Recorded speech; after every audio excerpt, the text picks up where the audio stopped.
July 1957. In the desert-like plain of southern Ennedi, the wells are dry and the grazing land is bare. My guides reassure me. They know lots of watering spots hidden in the rocks of this massif, which is the size of Switzerland. We'll find all the water we need at the edge of the massif in the Arche canyons. August 3rd. I reached the Arche canyons.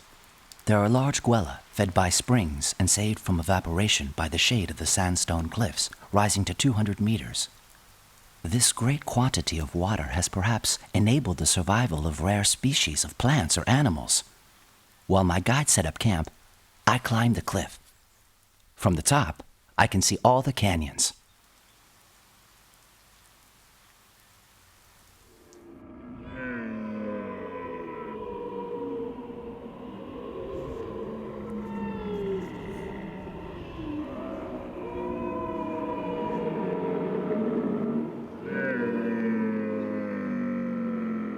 Suddenly I see them motionless on the sandbanks. Crocodiles. Crocodiles in the Sahara. That's impossible. They must have survived, separated from the rest of their species by thousands of kilometers and thousands of years. The Arche canyons are undoubtedly their last refuge, as well as their prison.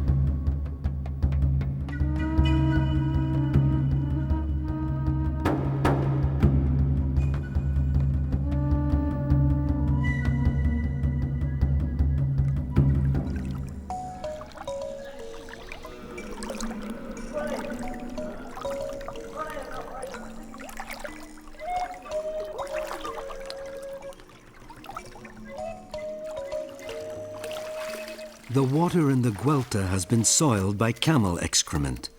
To find drinkable water, Abderrahim has to reach the springs which are upstream.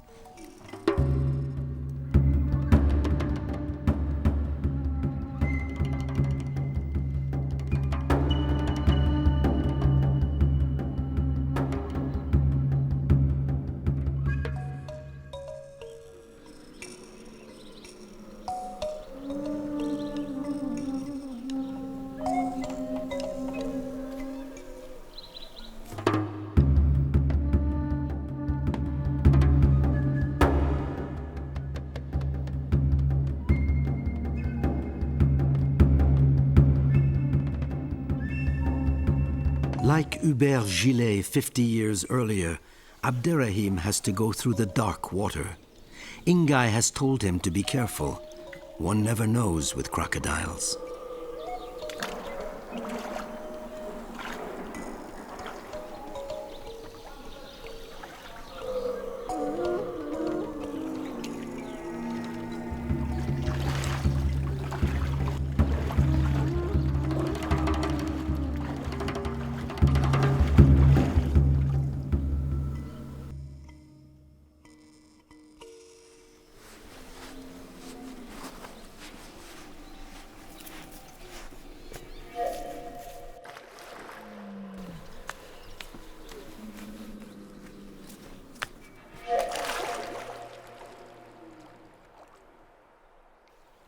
The danger is past. Abderrahim feels safe. It seems that the crocodiles were more frightened than he was. The child sees the spring his grandfather told him about. He's never seen water so pure, so limpid, in the middle of the desert. After months of drought on the plains, a bath is an exceptional event for a nomad. His grandfather's tea can wait. For the Bidéat, the spring is sacred. Not everyone has the right to drink from it. Women who don't belong to the Arche clan are forbidden unless they find a lost jewel.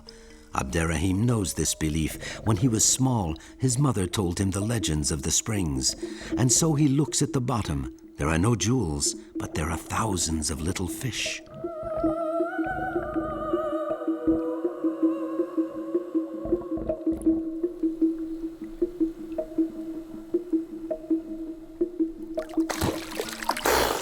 If Abderrahim does find a jewel here, he'll take it to his grandfather and say, "Look, a present from my ancestor." The Bidiyat were converted to Islam, but old beliefs still exist. Secretly, they continue to worship the spirit of their forefathers.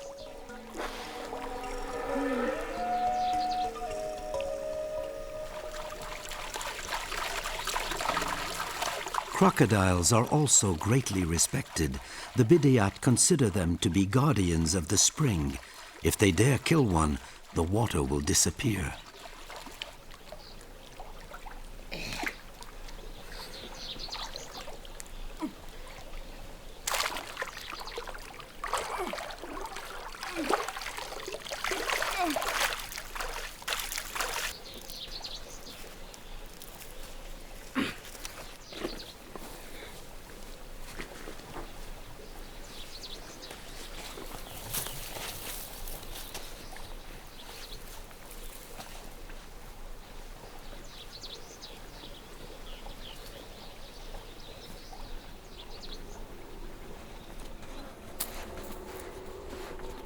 August 5th.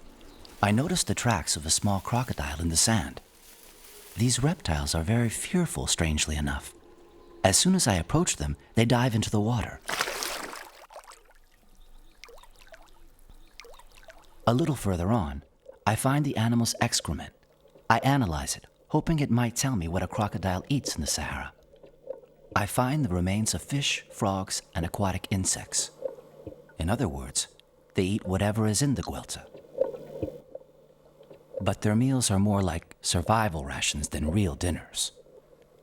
Sometimes they even resort to camel droppings floating in the water.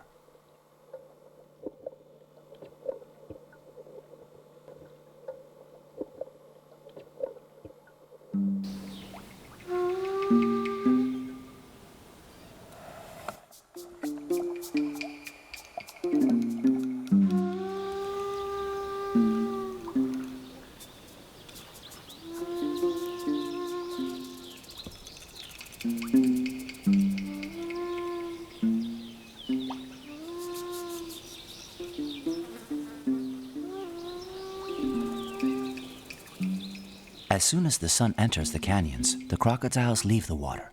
The canyons, however, are only lit for a few hours a day, and places are hard to come by.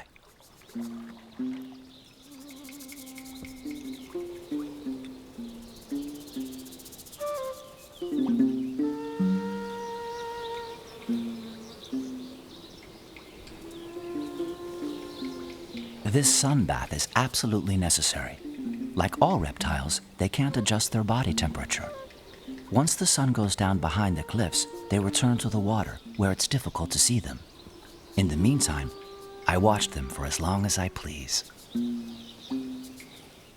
Arshay crocodiles belong to the same species as those of the Nile and tropical Africa. They're small, however, never longer than 2 meters, whereas an adult crocodile can be 5 to 6 meters long. The Arshay gueltas are too small for the crocodiles to grow to normal size.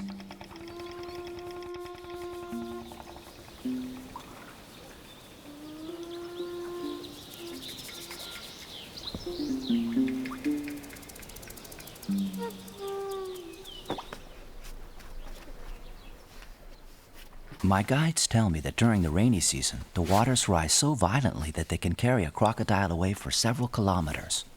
If it doesn't die, it has to swim upstream to get back to its habitat.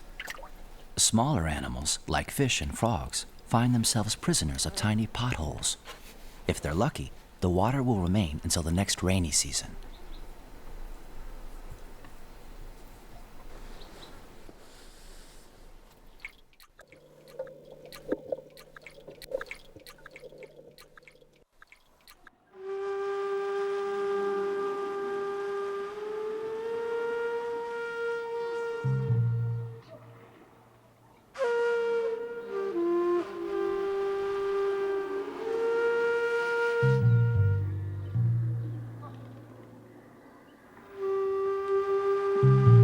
Crocodiles are also prisoners of their guelta, and as long as there's water, they can survive despite the fact that the desert is just a few meters away. They simply have to wait patiently for the next period of humidity, a few centuries or a few millennia.